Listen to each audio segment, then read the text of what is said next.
You know those moments when you're just sitting in your living room, the TV is on, but you're not really watching. You're staring at the screen, but your mind is somewhere else. The house is quiet, not in a good way, but in a way that feels heavier than it used to, right? Your phone is right there next to you, and you think, maybe I should call so-and-so. But then, just as quickly, you talk yourself out of it. You don't want to be a bother or seem needy. So you just leave it, keeping the TV on, just so it's not completely silent. If you've been through this, then you already know what I'm going to talk about today. This has a name, loneliness. But it's not just any loneliness. It's the kind that hits harder after 60. And listen, there's a real reason why it hurts more now. It's not you being dramatic, and it's not a sign of weakness. There is an explanation, and that's what I want to talk to you about today. But first, I want to tell you something very important. If you're feeling this way, do not blame yourself. It's not because you're difficult to be around or because you did something to push people away. And it's not just all in your head. Like some people say, this loneliness that comes after 60 is real. Science, psychology, and medicine all recognize it. And believe me, there are millions of people in the world feeling exactly the same way you are. Many of them don't even know how to explain it, and they're too ashamed to admit it even to themselves. So, if you've made it this far, you've already taken a huge step. Facing what you feel requires courage, and I truly admire that in you. But why does this loneliness hurt so much now? Why does it feel so much heavier compared to when you were 30 or 40? Don't worry, there are real reasons for this, and I'm going to explain 3 of them to you step by step. First, there is a natural shrinking of our social circle. When we're younger, life almost forces you to be around people.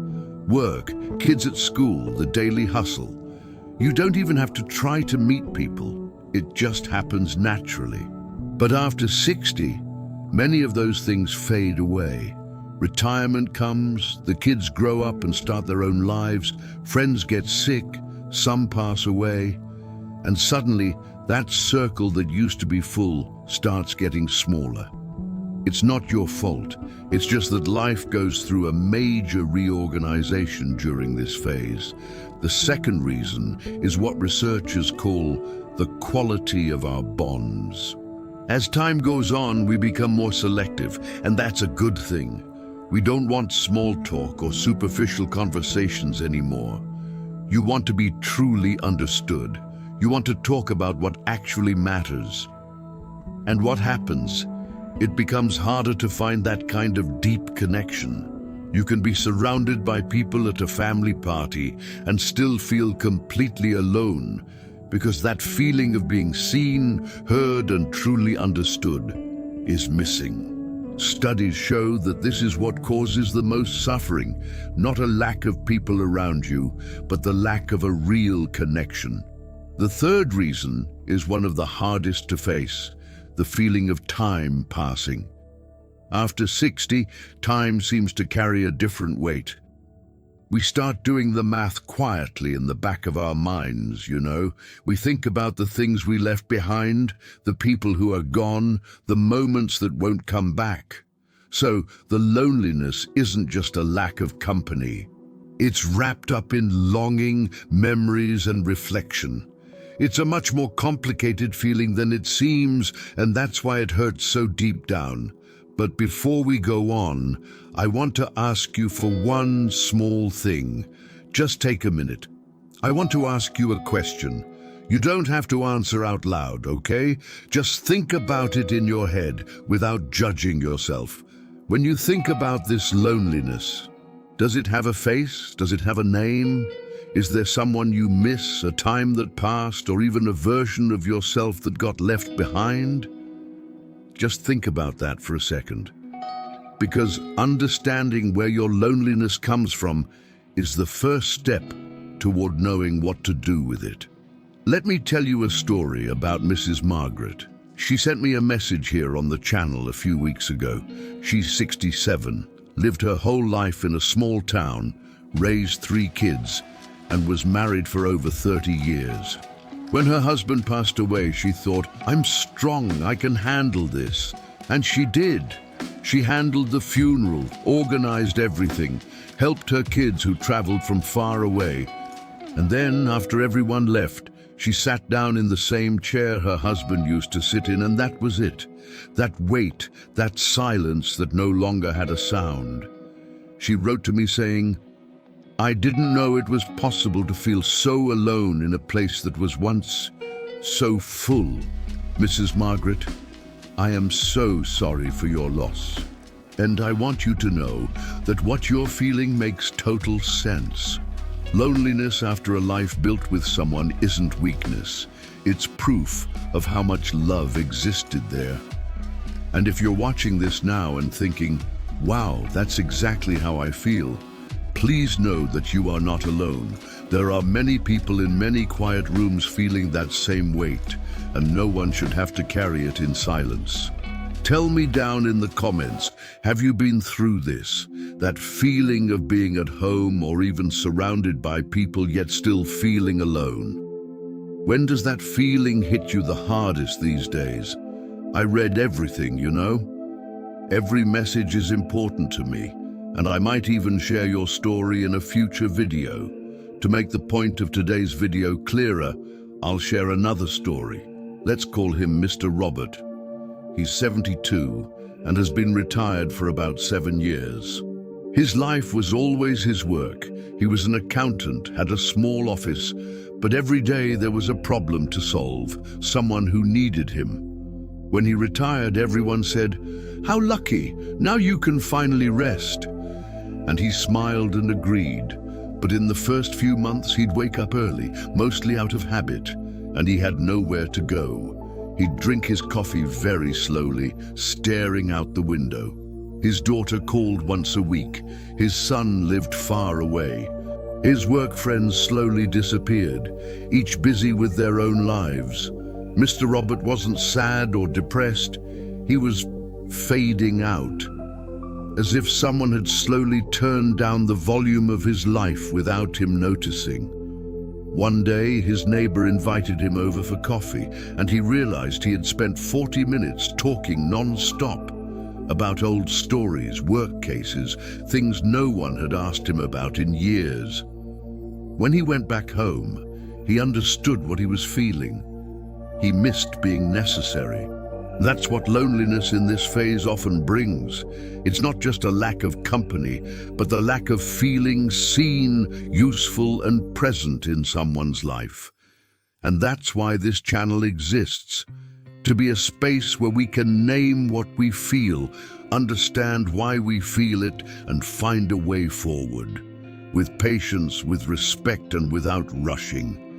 If you want to continue being part of this space, please subscribe to the channel. It's free, and it means a lot to me to know you're here.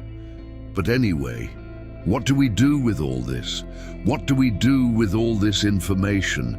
I don't have a magic formula, but I have a few paths that can make a real difference. First, name what you're feeling before trying to fix it. Why is this important? Because we usually want to fix everything quickly, go somewhere, call someone, distract ourselves. But when we don't understand what we're feeling, the loneliness stays there, just hidden. So, before doing anything, stop for a moment and sit with the feeling. It might be hard, but when you can say to yourself, "I am lonely and it's okay to feel this way," something shifts inside you. The shame shrinks and it becomes easier to take action. And there's another important thing. Seek small connections, not perfect connections. Sometimes we sit around waiting for that long phone call from a child, a visit from a grandchild, or a big family dinner. When that doesn't happen, the loneliness grows. But a real connection can be small.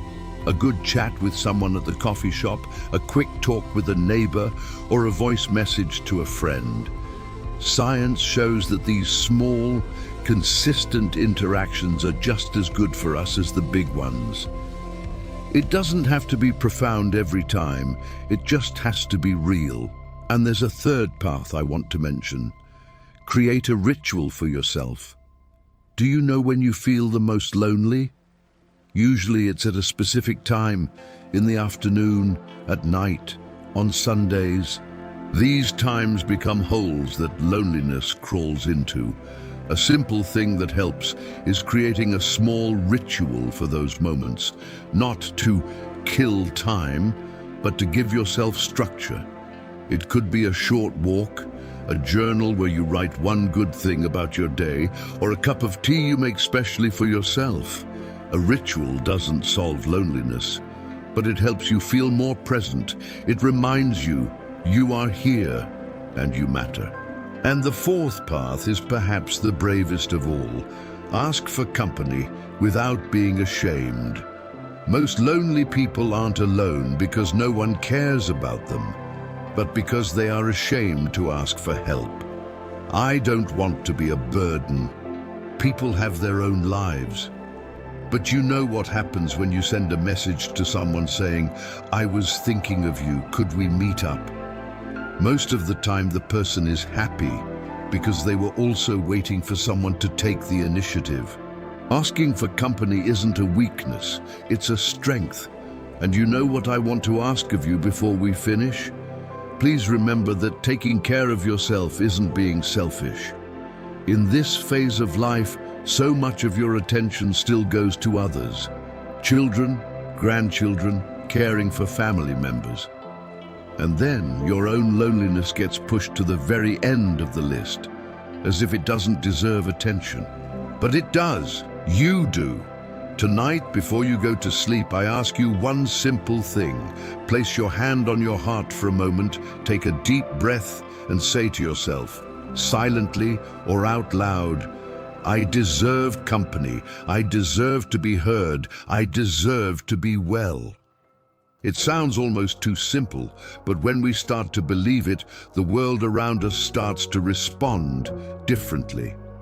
I'll leave you with a thought to reflect on today. Keep it with you or send it to someone you think needs to hear it. Loneliness is not a punishment. It is a sign that you have a lot of love to give and are just waiting for the right place to put it. And now, I want to ask you one thing. Think of one person, a friend, a neighbor, an older family member who might be feeling this in silence right now. Someone who might also be in a quiet room with the TV on, not knowing how to explain what they're feeling. Send this video to that person. You don't have to write anything, you don't have to explain, just send it.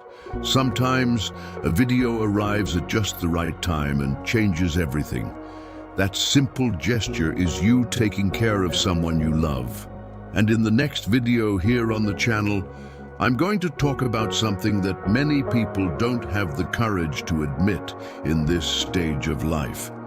An emotion we keep bottled up in silence that really needs to be spoken. You'll understand what I'm talking about when the video comes out. Turn on the notification bell so you don't miss it. I know this wasn't an easy subject to hear today. Talking about loneliness requires us to open a drawer that we often prefer to keep closed. And you opened it. You stayed until the end. That says a lot about who you are. You have lived much, loved much, and built so much. And if today there are moments where the silence feels heavy, it's because you have a story inside you that is worth being heard, shared, and respected. You are not alone in this. I am here, and there are many people on the other side of this screen feeling the same thing you are. Take care of yourself. With affection and respect, I'll see you next time.